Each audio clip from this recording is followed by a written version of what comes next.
अम्मा ओ अम्मा आई अम्मा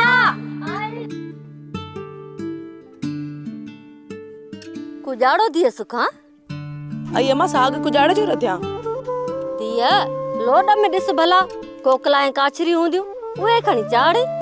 हाँ अम्मा ॾिसां थी। दिया ई ॾुथ बि अची ख़त्म थियो। हेल वसकारो जी अलाए कहिड़ो थींदो जो वरी ए ॾुथ गॾु कबो।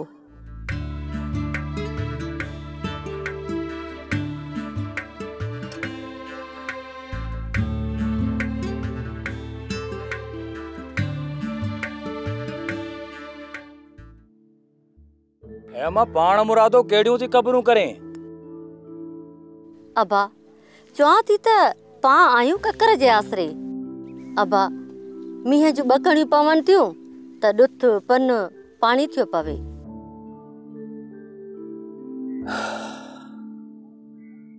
हाँ अम्मा ये त आहे। हाय हाय पर साल पिणे काचरियूं कोकला ऐं कुरियूं गॾु कयूं हुयूं हियार ताईं हलियूं। ए अम्मा ये गालियूं करे अब्बा जी याद मत ॾियार। अबा मिड़े ईअं पई चवां। अम्मा कोकला त कीने बाक़ी काचरियूं पयूं आहिनि।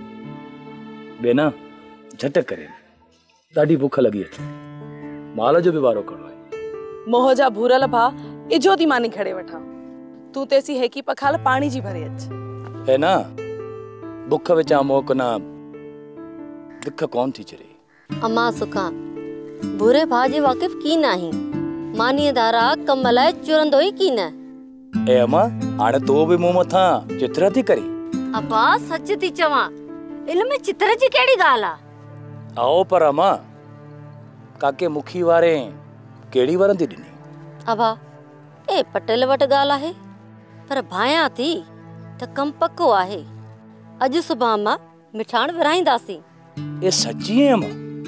हाओ पुट हाओ इजो थी पांजे भूरल पुट के मोड़ बधा।